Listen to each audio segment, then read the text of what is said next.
Hey, what's going on? If you want to get a complete system that makes melting fat easy and is 100% automated, then I want you to go to the link that's on the bottom of your page right now. YouTube doesn't let me make that link clickable, so you're actually gonna have to type it into your browser, or I also put the copy of the link in the description, so you can click on that or type it into your browser. All right. For now, enjoy the video, and after you're done with this video, make sure to go to that link to get a complete fat melting system. All right, so within this program, we're giving you several techniques, and dinner is another one of those crucial times. Kind of like how, at breakfast before you eat, you have a really great opportunity to melt pure fat. Before bed is another one of those opportunities where you can either mess it up and wake up fatter, and you know really mess up your progress. Wake up not only fatter but tired. If you have a heavy meal with a lot of carbs, your body will actually be processing and digesting so much of of this food during the night. It's going to be using all your resources to break down this food. You're going to wake up fatter, and you're gonna wake up feeling tired. So this concept, and when you follow the simple steps we're going to give you in this video, you'll not only have a great opportunity to wake up and melt pure body fat, because while you're sleeping, you're actually your body's repairing and taking all the garbage out and cleansing everything and just recharging you for the day. You're going to be able to melt pure fat, but you're also more importantly going to wake up with a lot more energy when you follow these rules, and when you use this the 12-hour rule that Jason's going to talk about in just a moment. You'll be able to wake up feeling refreshed, energized, and you'll step on the scale, be lighter if it's time to weigh yourself. So let me get this straight. They're gonna sleep better. Yes. They're gonna wake up with more energy. They're gonna sleep and burn fat at the same time, and then their morning ritual is gonna burn fat even better before the breakfast. Those four things are gonna happen with this dinner and 12-hour rule technique. Yeah, it's again going into just making sure.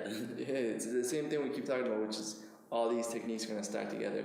These are all techniques that require a little amount of willpower. You keep stacking them on top of each other, and they have a really synergistic and exponential effect to melt pure body fat. I don't know if you're familiar with the 80-20 rule, the Pareto principle, stating that 20% of the actions you do give you 80% of the results, right? So it's you probably wear 20% of your clothes 80% of the time. 20% of the salespeople make 80% of the sales for companies, and this guy did research, and the 80-20 rule spans in all kinds of areas in your life. This before bed is one of those 20% that give you the most benefit. So instead of being one of those people at the gym where you're sweating bullets and you're going really hard and being a cardio bunny and exerting your energy and giving your all, instead, be strategic and use this time before bed to really wake up feeling lighter and feeling better.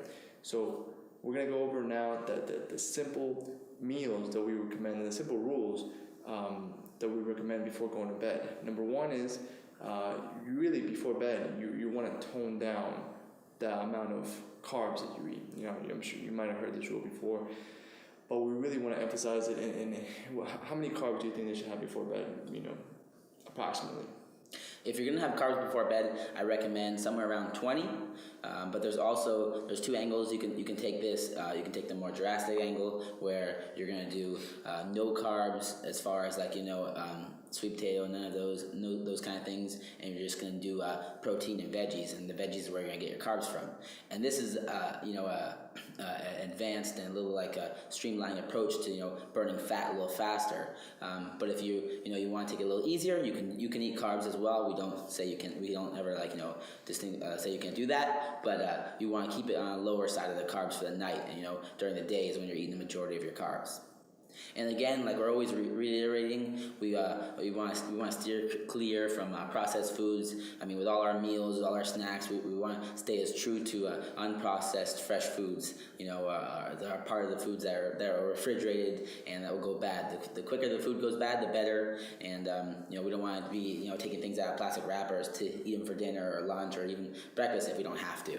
Yeah, and staying away from processed foods goes back to what I was saying earlier, where if you eat processed foods before bed, you're going to spend the majority of your time, trying to break that food down while you're sleeping, and you're actually going to wake up tired.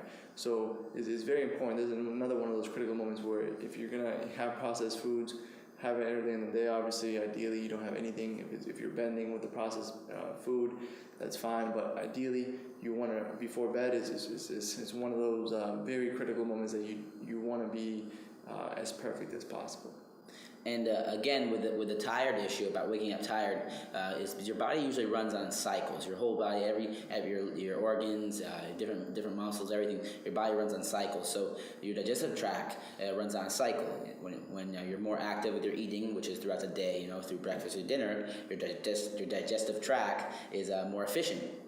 So that's one of the reasons why when you go to sleep and you pack your body with processed foods, which processed foods are a lot harder to digest, that you're not digesting them, your body's working really hard to break these things down because your digestive tract is not running properly. It's like a bunch of tongue twisters going on here.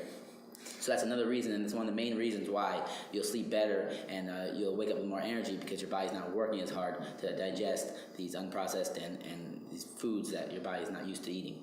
All right, so here's some specific recipes you can do.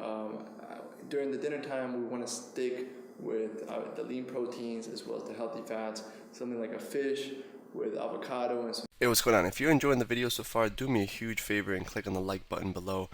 You'll get your good deed for the day out of the way. It helps me out a lot. Also, go ahead and subscribe and leave a comment. Something as simple as good video or I enjoyed the video. It really helps me out with YouTube. Alright, here's the rest of the video. Veggies, whether it's broccoli, asparagus, maybe a little coleslaw. And we really want to stay as far away from the carbs as possible, and we want to replace the carbs at nighttime with a little bit of fat. We can eat things like, for carbs, we can eat things like sweet potatoes. For fats, we can do things like coconut oil, we can do avocado. What other fats you got there? We got olive oil, we got a little bit of almond butter maybe. We got... You can do nuts. Obviously all the nuts come from walnuts. That's where the coconut oil and almond butter comes from. But basically with the fats, just like we'll tap into the fats a little bit. Fats are not bad at all. They're actually really good for you. Your brain runs off pure fat, which is lipids. But fats, there's two different types of fats, and we want to stay away from one, and we want to be on the other one. And things like like how avocado is packed with fat, that's good fat, and we want to be on that. Sometimes I'll hear people like, oh, you don't want to eat avocado, it has loads and loads of fat, but it's really healthy fat. Again, if you eat 3 avocados a day, it's too much. Everything in moderation, it's bad for you. But the fats that are in candy bars and processed foods, those are not good fats, and those are not doing anything for us except stacking on our our rolls on the side of our stomach. All right. Yeah. So good fat and bad fat, big distinguish. We gotta make sure we distinguish those two things, and make sure we are eating the good fats because they're good for us. They help us run better. They help our body process food and work as a better machine to eventually get lean and get that automatic 6-pack. All right, so I know that before bed is one of those moments where some people use food before bed as kind of a sleeping pill. So they eat a lot, and then it'll actually put them to sleep. So if this is you, it's good to find certain foods that put you to sleep. Okay, if I'm having one of those moments, usually I can go to sleep no problem. But if I'm having one of those nights where I'm just tossing and turning, you need to have a real, healthy snack, something 100 to 150 calories, where you can just eat it, kind of, get your stomach to calm down and go to sleep. So have that emergency snack so you don't wake up in the middle of the night and just stuff a bunch of food in your mouth. For me, if I have one of those nights I can't sleep, I have a little bit of yogurt with a banana or half a banana depending on what it is. Again, I get satisfied. It's just something to stop my stomach from rumbling, and I go back to sleep and I wake up feeling great, just fine with that little snack. And remember also that after dinner is a snack time. So dinner you're eating really clean, and as well with the snack you're going to eat good as well. And then after that you're getting to our 12-hour rule. And the 12-hour rule is just going to work like we keep on saying. It's going to work synergistically with everything else. It's going to help you burn fat throughout the night. And then on top of that, when you get up and you do the morning ritual and your breakfast, you're going to be burning even more fat. So the 12-hour rule is just. The 12-hour rule stands for the last meal of your day and then the first meal of your day are going to be 12 hours apart. right? So if you have dinner at 10 p.m., your first meal is going to be at 10 a.m. Yeah, it's just basically whenever you ate last or whatever. If you had a banana at 11:30 p.m., you're not going to be able to eat another drop of food or another grain of food until 11:30 a.m. So it's very simple. You're just doing 12 hours between last food consumption to first food consumption, and that's going to allow your body to burn through all your glucose, which is your the carbohydrates that you're eating throughout the day, and get into the second line of energy, which is your stored fats, and it's going to eat away those love handles throughout the night. Yeah, and as well as breakfast too. So sometimes I'll eat at 11, and instead of waking up and eating whenever I wake up, I know that I had my last meal at 11, so I'll do a little. Hey, real quick, one more thing before you go.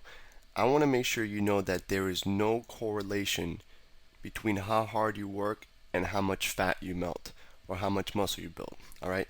There's enough science, enough data out there that there's absolutely no correlation between hard work and results. All right? There's a difference between movement and achievement. All right? If you want to learn my best tips, what I call the 5% hacks that allow you to get maximum results, maximum fat loss, maximum lean muscle gain, I want you to go to the link that's on the bottom of this page, or you can click on the link in the description. All right, you're going to get a complete system for melting fat in an intelligent and streamlined system. I'll see you there.